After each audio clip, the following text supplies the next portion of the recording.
Hello friends, my name is Prasad and welcome back to Adda Desi.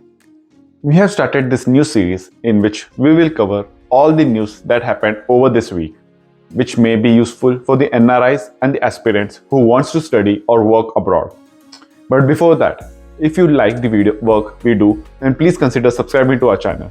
It's completely free for you, but it will help us a lot with the YouTube algorithm. So let's begin with the first news of the week.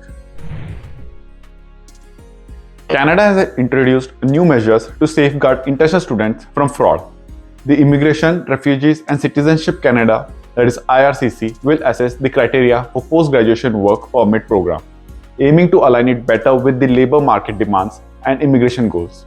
Starting on December 1st, 2023, designated learning institutions must directly verify every applicant's letter of acceptance with the IRCC to prevent fraudulent acceptance letters and ensure student permits are only granted with the authentic letters of acceptance. This is a response to previous incidents of fraud. Canada will only be able to process half of the visa applications from India by the end of 2023 due to limited resources on the ground. There are 38,000 pending India visa applications, but the IRCC can now only process 20,000 by December. This pause is due to the reduction in staff after the expulsion of 41 Canadian diplomats from India.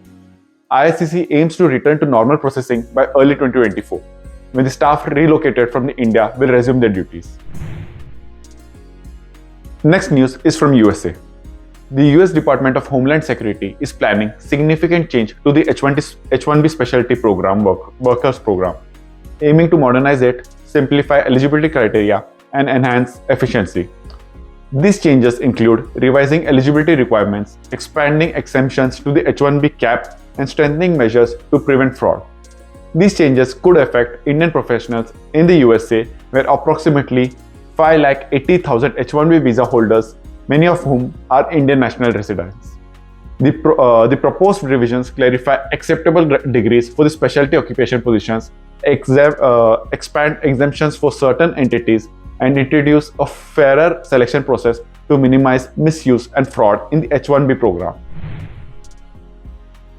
H-1B spouses, many of whom are of Indian origin, find reassurance as the US Supreme Court has chosen not to review a lower court's positive ruling on H-4 Employment Authorization Documentation, that is EAD rule. This decision offers a sense of security to them. The United States has made 250,000 visa appointments available in India, marking the first time since the pandemic that the wait time in Delhi has dropped to just 1 month. Despite efforts to control visa wait times throughout the year, the US has been unable to fully return to pre-pandemic processing times. Currently, applicants from Mumbai, Chennai and Hyderabad face a wait time of over 500 days for B1, B2 visas. In a positive development for Indian travelers, the USA has released 250,000 new appointments for non-immigrant visas over the weekend. Next news is from Europe. India and Italy have inked a mobility and migration partnership agreement, promoting the ease of movement for workers, students, and professionals. This agreement was signed during the visit of India's External Affairs Minister, Mr. S. Jaishankar. In addition to this, the two leaders engaged in in-depth conversation on a range of topics encompassing international affairs. Next news is from New Zealand. New Zealand has introduced significant changes to Accredited Employer Work Visa, that is AEWV category, focusing on ensuring fair treatment for migrants and streamlining visa applications.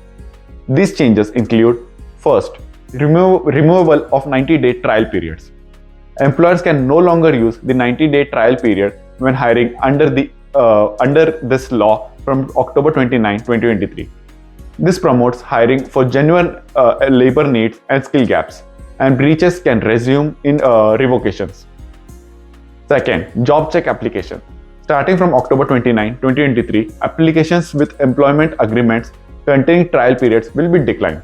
However, this does not apply to previously approved job checks or applications based on them. Third, employer accreditation updates. Technical updates clarify the process of suspending or revoking employer accreditation. Accreditation can be suspended if compliance is not met and certain costs can't be passed on the visa applicants. Fourth, labor hire employment threshold change. From November 27, 2023, labor hire employer must have 35% New Zealand citizens and residents in full-time employment, increasing it from 15%. Existing employers can maintain their accreditation if they meet the old threshold. Fifth, increased processing time. Processing times have extended due to the changes in the assessment approach, with most applications taking over 10 days. Employers should allow at least 6 weeks for accreditation and job check application with an option for urgent allocation. And the last news of the week is that the Netherlands will terminate its Golden Visa program starting in January 2024.